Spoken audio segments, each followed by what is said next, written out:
Another week has begun. What's good, Internet? My name is Attax. Welcome back to my 2K16 MyCareer Ebenezer's Revenge Let's Play. You know, all those words in some kind of an order make sense to somebody, right? On the PS4. We are like episode 211 now. It's still going, but certainly there is a bunch to talk about today as it concerns the Money in the Bank pay-per-view and the direction of the company moving forward. So let us see whether or not we get into this match here with Triple H on SmackDown. Well, it looks like no match with Triple H because I can't turn on or off the entrances. That means someone is going to attack me, and unless that someone is John Cena, I really don't care. Alright, who's it gonna be? Who has the cojones here in Milan, Italy, to attack us on SmackDown? Will it be Eric Rowan once again? Oh no, it's Stardust. Perhaps he is annoyed that I hit that ref in that six-man tag match yesterday, and caused that to be a terrible match, and I really don't care, because I am not going to, again, feud with Stardust. I already had that feud, I already won that feud, and he is no longer with this company, so best of luck, Cody Rhodes. Perhaps you should have stuck around for the brand split, all I'm saying. Anyway, yes, Money in the Bank was last night. Obviously the top story there is your new world champion is Dean Ambrose. And you say, hey, how the fuck did that happen if you didn't watch the show, which you obviously should have. And what happened was Seth Rollins won the belt for about 5 minutes. And then Dean Ambrose, who won Money in the Bank, cashed in on Seth Rollins and is now your world champion, which is interesting. But there are certainly a lot of discussion points to break that shit down a little bit as we hopefully take care of Stardust there. Oh no, Renee Young saying, hey, you want to feud with Stardust? Maybe give him a little bit of a rub there? No. If you hear that shit out there, that is lawn care, and I thought they were fucking done with lawn care, but apparently, even waiting an hour, I was wrong. And I was not done hearing their loud-ass fucking lawnmowers outside my goddamn front door, making sure the grass stays nice and, you know, uniform. So, my apologies on that shit. I will attempt to talk over it as best I can, as I'm talking over Ebenezer, giving the same damn excuse here as he always does, and saying that I don't want things to be heated. I don't want to be in a rivalry with Stardust. I am aiming for John Cena, obviously. He is not worth my time. Bye-bye. Bye-bye. Skip. I want bigger matchups. John Cena. End of story. End of story! Okay, moving on to Superstars. Since that Triple H match didn't happen, will John Cena be available to attack on Superstars, or will he continue to duck the cheese and avoid the cheese? I blame the Authority for this, honestly. Will he continue to be unavailable? He is not on Superstars. He is not on Superstars. So once again, we have a match here that kind of is inconsequential, win or lose. Obviously, you know, I'm #1 in the rankings, and top 3 in the rankings is what it takes to get into a feud with the champion and not immediately get squashed like you are the Brooklyn Brawler, is what I'm saying. So let us have this inconsequential Sami Zayn match and have our discussion on what took place last night on Money in the Bank, a show. I didn't get home until midnight because apparently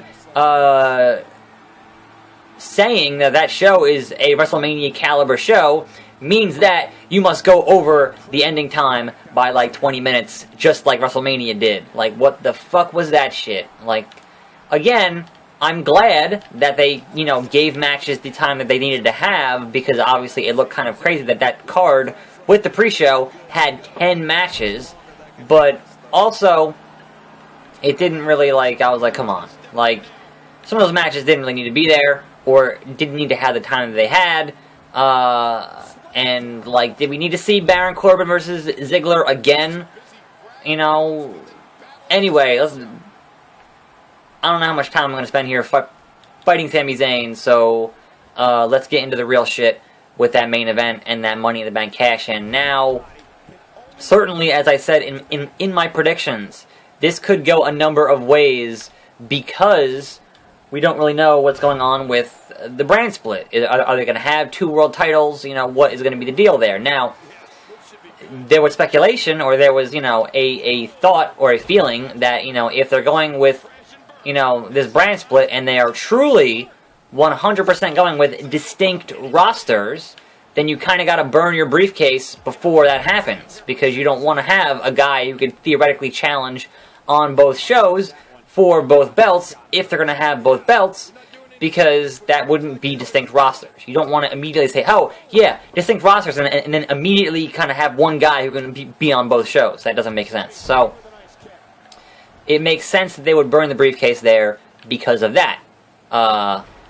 But also, there's, the possibility of them, having this briefcase get burned because they're not going to have Dean Ambrose and Roman Reigns on the same show. So you give Dean Ambrose the belt, put him on a different show, and then have Roman Reigns get whatever the new belt is. And look, he's a 4-time champion. He's going to be, a champion on whatever show they put him on, because, that's kind of their guy. He is the guy, etc., right? So that makes sense. But the larger conspiracy right now, or the feeling in how people, who've been watching wrestling for way too long, like myself, the general feeling is that there is a window, there is a distinct possibility that Roman Reigns could end up with that world title tonight on Raw.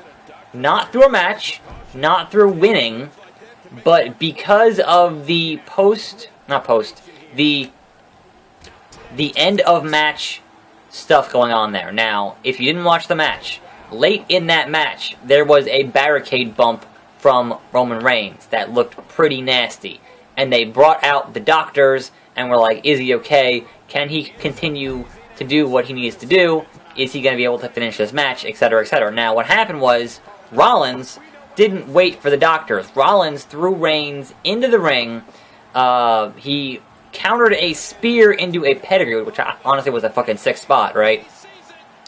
Countered the spear into the pedigree, and then gave him another pedigree and won the match. But there was a ref bump in there, right?